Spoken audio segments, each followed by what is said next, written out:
All right, welcome back inside our proactive newsroom. And joining me now is Claude Zadnow. He is the CEO of Integrum Worldwide, which will also be known as Honor. In fact, you're in the middle of a name change. So we'll explain all of this as we go along here, Claude. Good to see you. How are you? I'm great. Thanks so much for taking the time. Yeah, excited to learn a bit more about what you're doing in the company itself. And as I mentioned, you changed your name to Honor. ONAR is the name of it. You're going to be trading very soon as well. So it's an exciting time for the company to sort of take this transition. So talk to me a little bit about Honor and why going that way. Yeah, I think, look, we inherited the brand Integrum Worldwide when I joined the business, originally as president, and then eventually became CEO of the company. And we just felt for the future vision of the company, we wanted a brand and something that was more synonymous, that was with where we were going, that spoke to kind of our core values, and that also, I think, just was a bit simpler, more brandable, and something ownable, that we kind of felt tied to the company and our kind of vision for the company. Honor means dream in Greek. So we had big aspirations to obviously dream and build this company into a bigger business, but it also has a nice play on kind of the word honor and being integrable and just the kind of elements of just doing good business and building a fundamentally strong company going forwards that is that does that with integrity and obviously just in the best of intentions. So, Claude, tell me a little bit about what the company does. Yeah, so Honor is a marketing agency group. We basically own and operate and plan to acquire marketing agencies. The idea is think of it as Ford as a brand, right? You kind of have the F-150 and you have maybe your more energy efficient cars. Each kind of one has its own function. We look at our collective of agencies the same way, right? So currently we have a healthcare marketing agency. We have a performance digital marketing agency that's at the forefront of AI and technology and how that's being applied to digital advertising. And then we have an experiential marketing agency, which is basically just a fancy way of saying how a brand comes to life in the physical world, whether it's an event, a trade show, a sampling, anything along those lines. So those are our kind of current three platforms. And then we plan to make acquisitions and grow both vertically and horizontally. So either adding services, technology offerings into each one of those verticals, or potentially adding on additional service offerings that we can offer to our clients, right? The goal is to grow kind of a family of brands that a client or service offering can be done in a kind of full stack, complex, full stack model.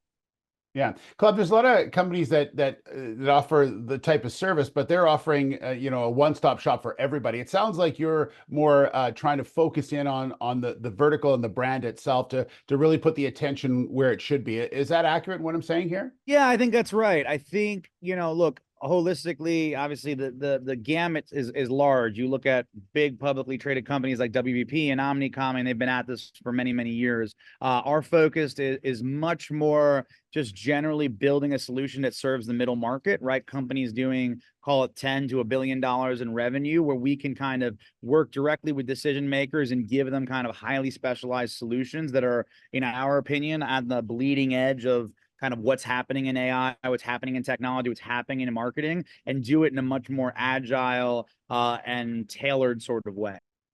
Yeah, Claude, you have a very diverse background in doing my research on you and a lot of companies, a lot of things that you've done over your career. Have you seen the type of change that we've seen in the sector that you're in, that we have in the last, 3 to 5 years, just with the introduction, as you mentioned, of AI, but so many other things as well? Yeah, look, I think just generally there's always this kind of, look, people need a way to understand what's available in the market for them to be able to buy something, right? That's kind of where marketing and advertising is coming from, right? It's obviously companies need to be able to get to their customers, whether it's another business, whether it's an end consumer. Now, the ways that we do that now, the past 5 years, or even the past 30 years, 50 years, right, are constantly evolving, right? And they're evolving because of mostly technology, but new means of advertising and all the different ways to get there. So absolutely, I think there's just we're at a very pivotal moment because technology is just allowing not just the proliferation of content and ways of connecting to customers, but now being able to be so much more customizable, so much more efficient in how and who we speak to. That we're just in a very interesting point, and I think that's causing a lot of fragmentation in the industry, which is opportunistic for what we're doing, meaning, you know, a lot of these older, more traditional agencies that have been around for many years are needing to find new homes or being sold off by big holding companies. And there's a lot of new, up and coming, very interesting, very technologically savvy agencies that I think are being born out of COVID era, being born out of this era of the freelance kind of model, this, you know, kind of ability to hire somebody anywhere in the world, that's just changing the landscape of marketing and advertising. Absolutely. Obviously, you've got plans ahead for what you want to do with the company. I know that there's plans to take the company onto the public markets as well, which will obviously open up a lot of different avenues for you. Give me sort of the plan that you have for the company moving forward. Yeah, so we're at the beginning stages of what we believe is going to be a long kind of block and tackle runway of building this business over years to come. You know, very excitingly, we have consummated a transaction to basically reverse merge into Reliant Holdings, which is currently a publicly traded OTCQB company. As part of that, we will be the main flagship aspect of that business.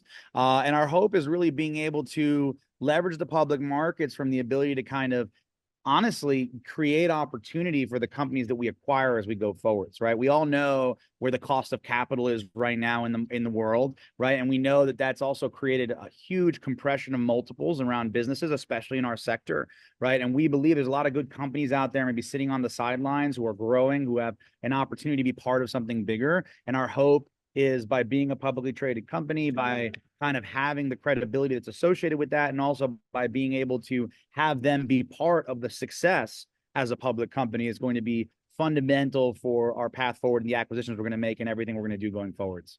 Yeah, it sounds like it's going to be a busy few months to years to come. So we look forward to following your story, Claude. Thanks so much. Congratulations on all this. And it was an honor to have you on. Thank you so much. I really appreciate it. Thanks, Steve. All right, there's Claude Zadnow, the CEO of Honor.